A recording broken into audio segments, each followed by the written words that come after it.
Good morning everyone. In the previous lecture we had done our activity first of chapter 9 fraction. Today we are going to start activity second of this chapter. Open your books and copies.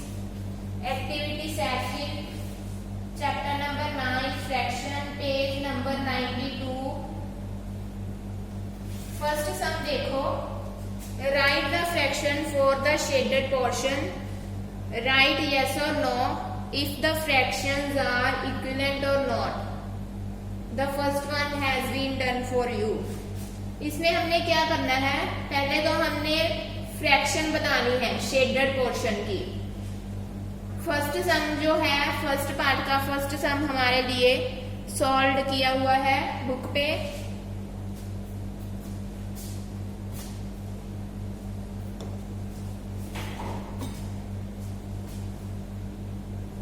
इसमें हमने बताना है कि fractions equivalent हैं या नहीं. Equivalent का क्या मीनिंग हुआ कि दोनों फ्रैक्शंस सेम आ रही हैं या नहीं, हमने ये बतानी है. फर्स्ट देखो, हमारे पास एक सर्कल था जिसके 4 पार्ट्स हुए थे और 1 part is shaded. So the fraction of shaded part is 1/4. जो शेडेड है वो ऊपर लगता है और जो टोटल नंबर ऑफ पार्ट्स है वो नीचे लगते हैं. Similarly, we had second circle which is divided into 8 parts.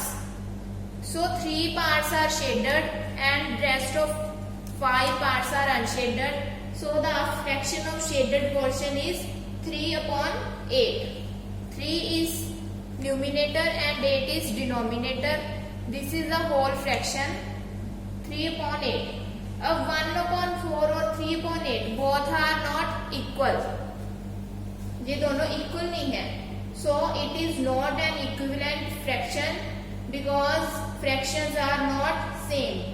अगर इधर भी 1/4 होता और उधर भी 1/4 होता तो ये दोनों fractions सेम होती और इक्विवेलेंट फिर होती. Otherwise it is not equivalent fraction. It is non-equivalent fraction. Similarly आप लोगों ने बाकी पार्ट्स भी ऐसे ही करने हैं. सेकंड पार्ट में भी देखो, जब हम सॉल्व करेंगे तो ये नॉट इक्विवेलेंट आएगी क्योंकि इसकी भी फ्रैक्शन सेम नहीं है. मैं आपको ईच पार्ट का एक सम करवाऊंगी, बाकी के आप लोगों ने खुद ट्राई करने हैं और मैं इसकी पीडीएफ भी सेंड कर दूंगी. अगर किसी भी बच्चे को कुछ ना समझ आया तो मुझे फिर से पूछ लेना. Coming to next part, fill in the blanks to write equivalent fractions. जो blanks हैं हमने वो फिल करनी है. अब देखो सेकंड पार्ट का फर्स्ट सम 3/10 है. 3/10 गिवन है और वो 3/10 मल्टीप्लाई 2, दोनों ऊपर नीचे मल्टीप्लाइड बाई 2, ये भी गिवन है हमें. और हमें बॉक्स दिया है डिनोमिनेटर में क्या आएगा. 3 को 2 से मल्टीप्लाई किया 6 आ गया. 10 को 2 से मल्टीप्लाई करेंगे कितना आएगा 20. तो हमने वहां पर 20 फिल कर देना है. अगर यहाँ पर डिवाइड का साइन आता तो आप वैसे डिवाइड करके वहां पर फिल कर देते. सो जहां पर मल्टीप्लाई का साइन था तो हमने 20 वहां पर फिल कर दिया. ये सारे पार्ट ऐसे करने हैं, इस पार्ट के सभी sums. Now third part, right the first 4 equivalent fractions of the following. हमने फर्स्ट 4 इक्विवेलेंट फ्रैक्शंस बतानी है इसकी. हमारे पास स्टेटमेंट है 1/3. फर्स्ट 4 इक्विवेलेंट फ्रैक्शंस कैसे आएंगी, पहले 1/3 को 2 से मल्टीप्लाई करेंगे, फिर 3 से, फिर 4 से, फिर 5 से. जब हमने 1/3 को 2 से मल्टीप्लाई किया हमारे पास फ्रैक्शन आ गई 2 1 2, 2 3 6. 2/6 इज अवर फ्रैक्शन. जब हमने 3 से मल्टीप्लाई किया तो 3/9 आ गया. 4 से मल्टीप्लाई किया तो 4/12 आ गया. 5 से मल्टीप्लाई किया ऊपर नीचे दोनों साइड तो 5/15 आ गया. तो हमारे पास फर्स्ट 4 इक्विवेलेंट फ्रैक्शंस कितनी क्या आ गई, 1/3 तो हमें गिवन था इक्वल टू 2/6 जो जे वाली थी, फिर 3/9, 4/12 and 5/15। These four are the equivalent fractions। जो आपको स्टेटमेंट दी हुई है, जैसे 1/3 थी, इसको ऐसे ही राइट करके ऊपर नीचे पहले 2 से मल्टीप्लाई करेंगे, फिर 3 से, फिर 4 से, फिर 5 से, and that gives us first 4 equivalent fractions. ये सारा पार्ट आप लोगों ने ऐसे ही करना है। Next part, fourth part, circle the fraction which is not equivalent to other. हमने ऐसे फ्रैक्शन को सर्कल करना है जो इक्विवेलेंट नहीं है दूसरी फ्रैक्शंस के।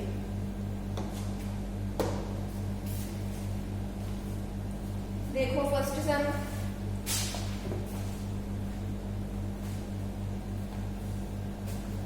हमें 4 फ्रैक्शंस दी हुई हैं, 21/49, 9/21, 3/7 एंड 12/21। अगर हम इन फ्रैक्शंस को आगे सॉल्व करके देखेंगे,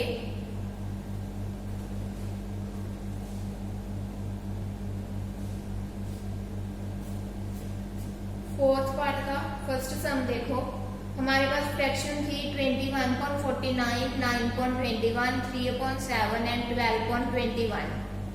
अब अगर हम इसे आगे फिर से कट करेंगे, जैसे ये 7 के टेबल में कट किया है, 7 3 जा 21, 7 7 जा 9, और उसे 3 के टेबल में कट किया है, 3 3 जा 9 एंड 7 3 जा 21, 3/7, और 12/21 है जो वो किसी भी टेबल पे कट नहीं होते, और इसका आंसर 3/7 नहीं आता।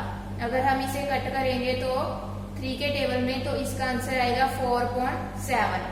तो ये ऑल जो फ्रैक्शंस है, इसका आंसर 3/7, 3/7, 3/7 आ रहा है, पर जो लास्ट वाली है उसका आंसर 4/7 आता है, जो बाकी की फ्रैक्शन से अलग है। सो सर्कल करनी है जो इक्वल नहीं है, ऐसी फ्रैक्शन को हमने सर्कल करना था। तो हमारे पास लास्ट फ्रैक्शन आ जाएगी which is not equivalent to others.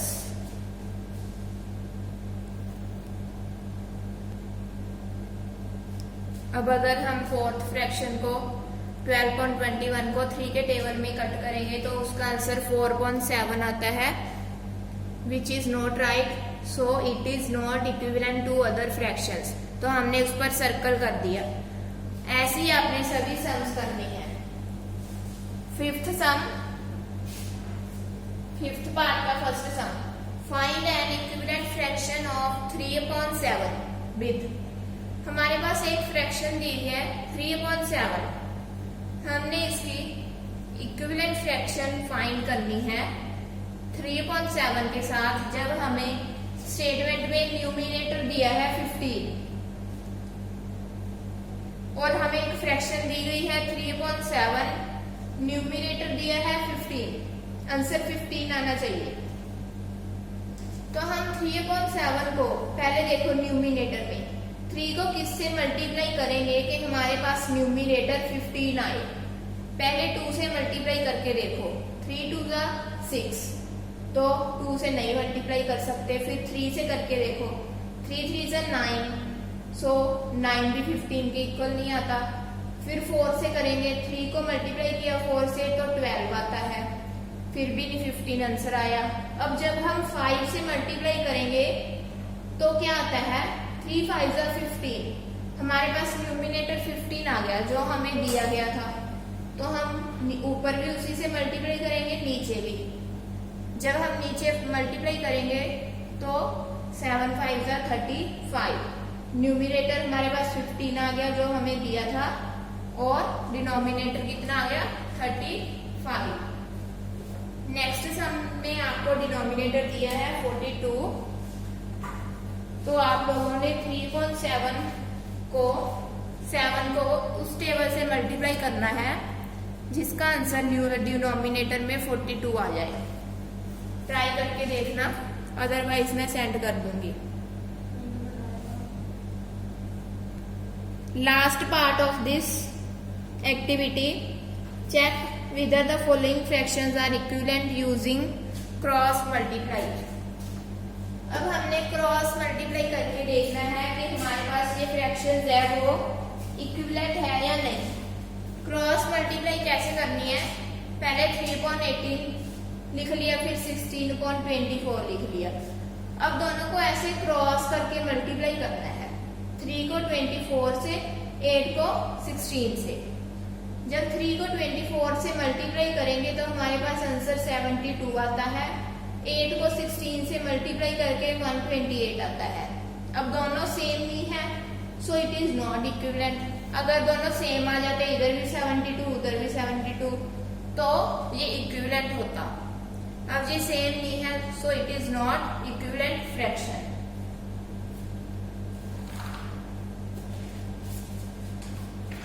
Rest of the sums you will try on your notebook and I will send you the PDF of this activity. Thank you. Have a nice day.